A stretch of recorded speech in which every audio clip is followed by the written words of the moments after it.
Hey, what's going on, y'all? It's G Lewis, and I wanted to talk to you about something. Um, Me and G Williams, we've been busy, so we haven't been able to bring the regular content like we have been in the past. But we bring things to you as we can. In particular, if we have to do some individual topics that's on our mind, we do that. So brings me to this point that I want to kind of touch on today. Um, I talked to some parents a few weeks ago, and they were expressing how, um, kids are so fascinated with the street life and the street game and as they call it, the hustle game and get that money and, about dealing drugs. And this is kind of where their focus is. Um, and they asked me, why is that? Why is that? And it brought me to a realization that I shared with them that I now want to share with you guys, because there might be some other parents out there or just some people in general that's trying to figure out what's going on with our youth, especially our young males. In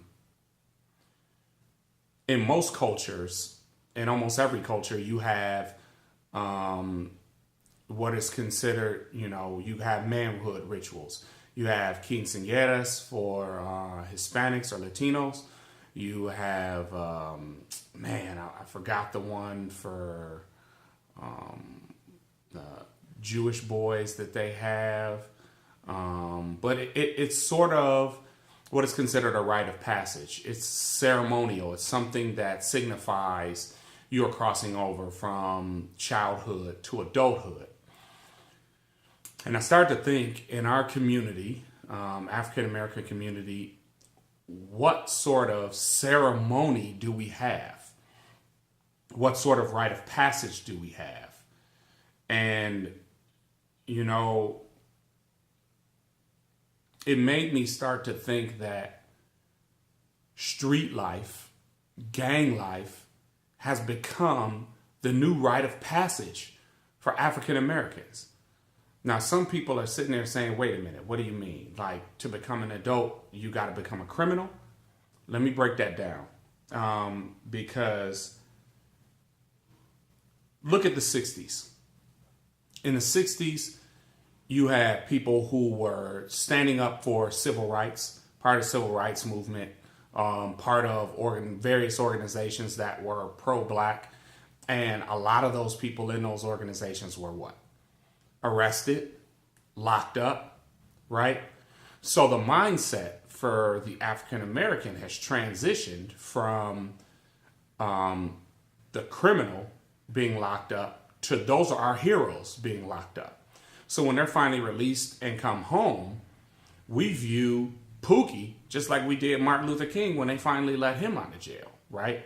It's the same thing that kind of lends to this kind of overwhelming sometimes perspective that we think that this person that was arrested is innocent regardless of the facts. We don't even want to hear the facts. We just hear law enforcement, black person, and we automatically think that person must be innocent because they have always been against us. That's kind of the perspective. And let's get back to this hero position. It is a father's job to teach sons what being a man is. And if those fathers are out of the household or being taken out of the household systematically because they're being locked up or they're being chased out, then what is it exactly that is going to teach these children what the real transition to adulthood is? Nothing. It's the system that's going to teach them that. So where are they going to learn it? They're going to learn it from the streets. They're going to learn it from the people who are there to teach them, right? Because when the fathers aren't there, the D-boys on the corner are.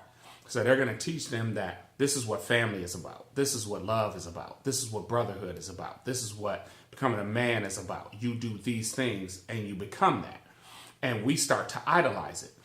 I mean, here's a perfect, because a lot of people say, gee, that's crazy.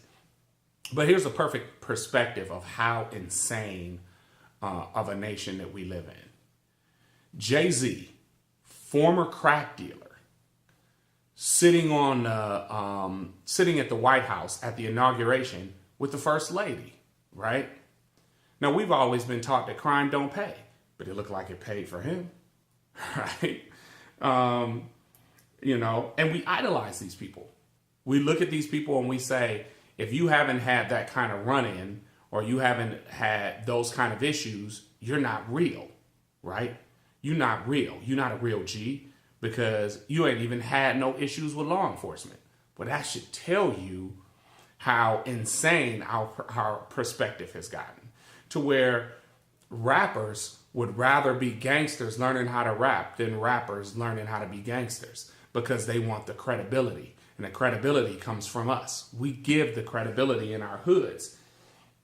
You combine that with overcrowded schools, kids getting suspended for schools for minor violations, not really understanding the link between education and a possibility of a prosperous future. And what do you have? You have one source that is considered valid where this information is coming from. That's the G's and the hustlers in the hood. They are telling our kids what is real and what is not. And because we don't have an authentic system or an authentic transition or ritual that allow our kids to look forward to say this is when they're transitioning from childhood to adulthood, they believe what they're told from the people who seem to be making it. I mean, that dude drives a Cadillac and we barely have enough food in our cabinet. So what he's saying must be right, because the American dream says that you determine your success based on what you accomplish and what you earn, right? So the flashy cats show you what they earn. And our kids look at that and they buy into it and they combine it with what they're learning in the schools, because the schools tell them that's part of the American dream, right? And then you combine that with, how does this become ritualistic? Well, let me ask you this. You look at a lot of the gangs. A lot of the gangs are race-based gangs, right? So why are they race-based? Because back in the day, the neighborhoods were race-based. They were segregated. So groups came together in order to protect their neighborhoods, right?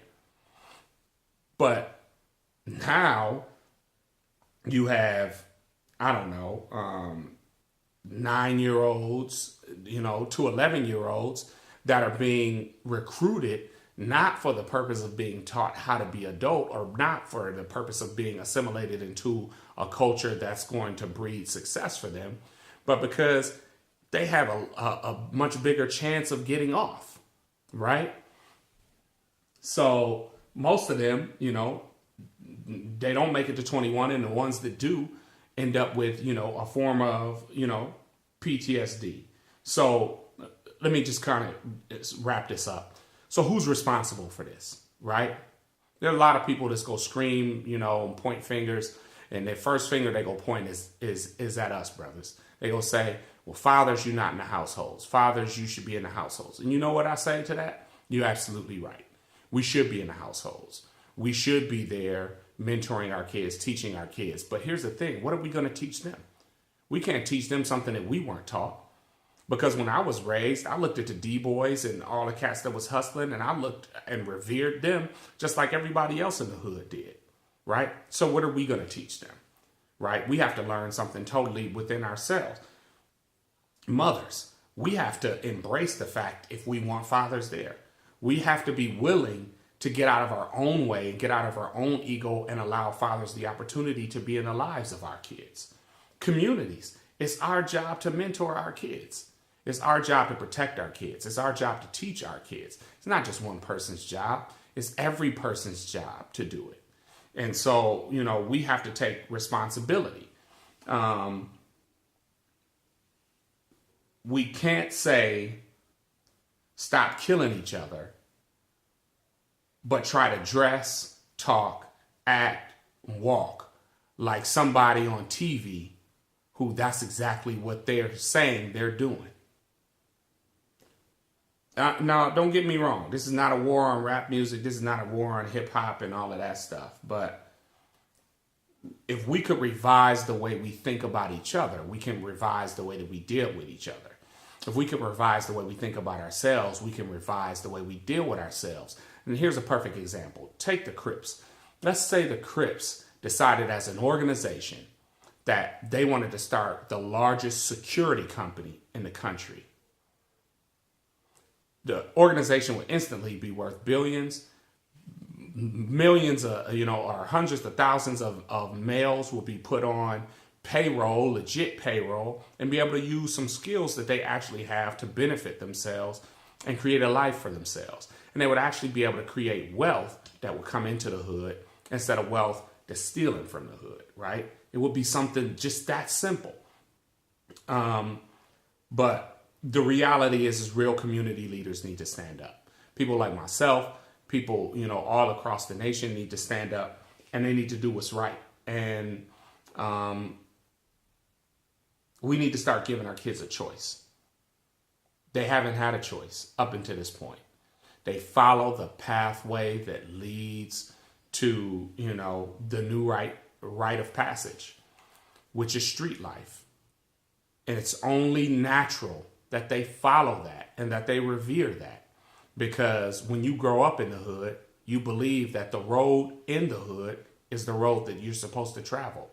And you have people in the hood that are using what is considered the American dream, that the end justifies the means. So they do whatever they need to do to get what the world says they're supposed to have. So when we're dealing with our kids, we got to think about that. And when we're dealing with each other, we got to think about that. And when mothers are dealing with fathers and fathers are dealing with mothers, we have to think about that. The big picture. I may not like you, but I need you in my kid's life. I may not, think much of you. I may not be a religious person, but it's better for my kid to learn from a church than learn how to be something and end up in a ceremony where he's being put in a box in a church. It's G. Lewis, Book of G. We'll be seeing y'all soon. If you got something to chime in with, chime in.